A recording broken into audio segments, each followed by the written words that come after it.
ആരെ കൺവിൻസ് ചെയ്യാനാ? അതെ, അല്ലല്ല, 10 പേരെ കൺവിൻസ് ചെയ്യാൻ വേണ്ടി ഇത്രയും പേരെ ഇരുത്താൻ ശരിയാവില്ല, നടക്കില്ല. 10 പേരെ കൺവിൻസ് ചെയ്യാൻ വേണ്ടി 10 പേരെ ഇല്ല, 10 പേരെ കൺവിൻസ് ചെയ്യാൻ വേണ്ടി ഇത്രയും പേരെ പിടിച്ചെടുക്കാൻ പറ്റില്ല. 2 മണിക്കൂറായിട്ട് ഇതിനകത്ത് ഇരിക്കാം. 2 മണിക്കൂറായിട്ട് ഞങ്ങൾ ഇതിനകത്ത് ഇരിക്കുകയാണ്. 10 പേരെ കൺവിൻസ് ചെയ്യാൻ വേണ്ടി ഇത്രയും ആൾക്കാരെ പിടിച്ചെടുക്കാൻ പറ്റില്ല. 10 പേരെ കൺവിൻസ് ചെയ്യാൻ വേണ്ടി ഇത്രയും പേരെ പിടിച്ചെടുക്കാൻ പറ്റില്ല. 2 മണിക്കൂറായിട്ട് വെയിറ്റ് ചെയ്യാണ്. ഷോ വേണം. അത് നമ്മുടെ കുഴപ്പമല്ല. ക്യാൻസൽ ചെയ്തല്ലോ, നമ്മൾ ഈവനിങ് കാണിക്കുന്നുണ്ടല്ലോ. ഈവനിങ് കാണിക്കുന്നുണ്ടല്ലോ, ഒരുപാട് പേർക്ക് വേണ്ടി നമ്മൾ വേണ്ടിവരുന്നുണ്ടല്ലോ. ഇല്ല, നിശാഗത്തിൽ ആ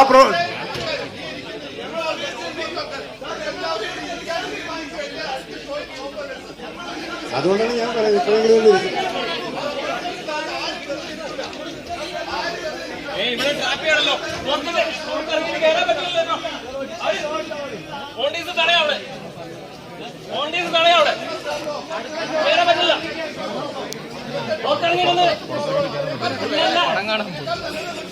നിങ്ങൾ സഹകരിക്കണമെന്ന് എനിക്ക് പറയാനുള്ളൂ. എനിക്ക് അങ്ങനെ ഒരു ഡിസിഷൻ, കാരണം ഞാൻ 2 ഓപ്ഷൻ പറഞ്ഞു. 2 ഓപ്ഷൻ ഞാൻ പറഞ്ഞു. ഒന്നുകിൽ അപ്പർ ഷോ കാണിക്കാം, അതിന്റെ കണ്ടിന്യൂഷൻ ആയിട്ട് 1.5 മണിക്ക് അടുത്ത ഷോ കാണിക്കാത്തത്. അപ്പൊ ഞങ്ങളുടെ ഒരു ഷെഡ്യൂളും ബ്രേക്ക് ആവുന്നില്ല.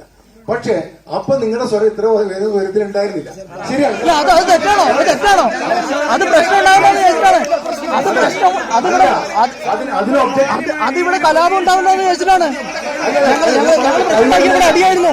അയ്യോ, ആ പ്രശ്നം ഉണ്ടായിട്ടുണ്ടെങ്കിൽ ആ പ്രശ്നം ഉണ്ടായിട്ട് ഇതിങ്ങനെ തീരുമാനിച്ചില്ല. ഞാൻ പറയുന്നത് ഞാൻ പേഴ്സണലായിട്ട് പറയുന്നത് പറഞ്ഞത്. അപ്പൊ എന്റെ സംബന്ധിച്ചോളം നോക്കുമ്പോ ഒരുപാട് പേര് ക്യാൻസൽ ചെയ്യണമെന്ന് പറഞ്ഞു. അല്ല, അതല്ല ഞാൻ പറയുന്നത്. ഒരുപാട് പേരുന്നല്ല, എന്റെ ചെവിയിൽ വീഴുന്ന ശബ്ദമല്ലേ എനിക്ക് കേൾക്കാൻ പറ്റുള്ളൂ. ഞാനത് എന്റെ അവസ്ഥകൊണ്ട് ഞാൻ പറയുന്നതാണ്.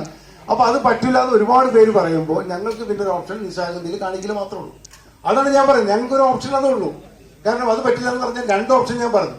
ഇപ്പൊ നമ്മൾ എന്ത് കാര്യത്തിലും ഒരു സാധനം എടുത്തു കഴിഞ്ഞാൽ യെസ് ഓർ നോ എന്നുള്ള സാധനം ഉണ്ടല്ലോ. ഞാൻ അതാണ് പറയുന്നത് പേഴ്സണലായിട്ട് തോന്നുന്നു. അപ്പൊ എന്റെ മുമ്പിൽ 2 ഓപ്ഷനേ ഉള്ളൂ. ഞാൻ ആദ്യത്തെ ഓപ്ഷനാണ് പറഞ്ഞത് 2 ഷോ കണ്ടിന്യൂസ് ആയിട്ട് കാണിക്കാം, ബാക്ക് ടു ബാക്ക് കാണിക്കാന്ന് പറഞ്ഞു. അപ്പൊ ആരും അനുസരിച്ചില്ല. നിങ്ങളെല്ലാം ഞാൻ പറയുന്നത്, ഞാൻ ഇൻഡിവിജ്വലായിട്ട് എനിക്ക് വോട്ട് ചെയ്യാൻ പറ്റുമോ?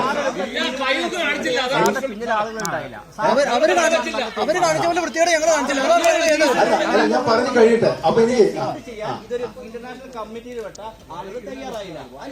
അല്ലല്ല ഇല്ല, ആരാണ് വേറെ? ഇപ്പൊ ബീനയാണ്, ഞാനും ബീനയും കൂടെ ഡിസൈഡ് ചെയ്യേണ്ടത്. ഇല്ല, വേറെ കമ്മിറ്റി ഇല്ല. അവരെ വരുത്തണ്ടെന്ന് വെച്ചിട്ടാണ്. എനിക്ക് വേണമെങ്കിൽ 10-20 പേരോട് എടുത്തിട്ട് ഇത് കാര്യം പറയില്ല. അത് ശരിയല്ലെന്നുകൊണ്ടാണ് ആരും വരുത്താത്തത്.